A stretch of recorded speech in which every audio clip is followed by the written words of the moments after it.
Before we jump to the Michigan State battle, Jacolbe Cowan has announced that he will make his announcement on Friday night regarding his decision on where to go to school. 15th rated defensive tackle, according to the 247 Sports composite out of Charlotte, North Carolina. Just your thoughts about this young man, but really the overall impact of a game like this. It's a big recruiting weekend in Columbus, big game atmosphere. Ohio State, obviously one of the top 3 or 4 products in the nation in regards to bringing in the best talent in the nation in the past decade. Yeah, the Jacolbe Cowan announcement will be interesting. The crystal balls on 247 Sports, our site, have him headed to Ohio State.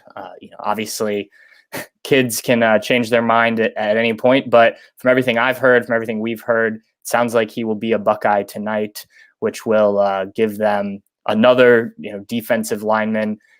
He's already 6'5", 262 pounds in the class of 2020, so still has room to grow in terms of time. A guy that I think can come in and fit into what's been a deep rotation at Ohio State on the defensive line since Larry Johnson arrived here. Obviously, he's key in not only developing these defensive linemen, but getting them to Ohio State, and they may land another good one tonight. As for this weekend, as you mentioned, it's a big recruiting weekend for Ohio State. The Buckeyes playing Michigan State, night game. They're doing a blackout at the shoe, wearing black uniforms, and that always gets the recruits fired up and interested, although it sometimes irritates the more nostalgic fans. But there'll be a lot of guys, both committed and uncommitted. Julian Fleming is one of the wide receivers that'll be here. He's already committed to Ohio State. A number of guys that are already committed. Looking through the list here, 4-star running back Kevontae Bradford, who Ohio State's been after. Defensive end Tyler Barron. The list goes on and on. They've got a who's who of anyone and everyone trying to get to this game. So it should be exciting, both on the field and then on the recruiting side of things. Makes it a busy weekend for us covering it and for the coaches, but a fun weekend all in all.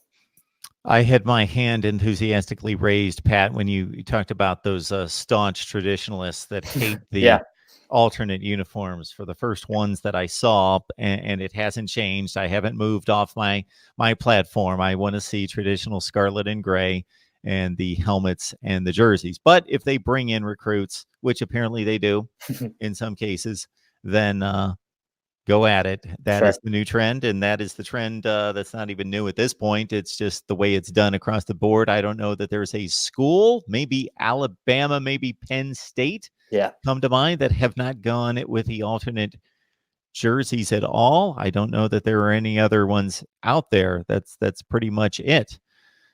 But I'm with you. I'd prefer to see Ohio State wear Ohio State uniforms. It really irritated me when they wore alternate uniforms against Michigan. You need that rivalry to look like that rivalry, I think. And they've gone away from that at least. But I'd prefer them to wear their uniforms. If they want to do little alterations, I know back in 2014, the uniforms they wore in the college football playoff, slightly alternate, went back to more of the gray in the sleeves.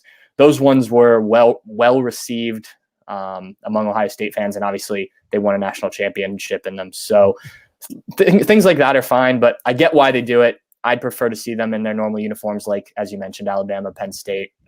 But whatever works for the Buckeyes, I guess, whatever keeps Nike happy. And as you mentioned, don't mess with the game. Wear those against Bowling Green. Absolutely.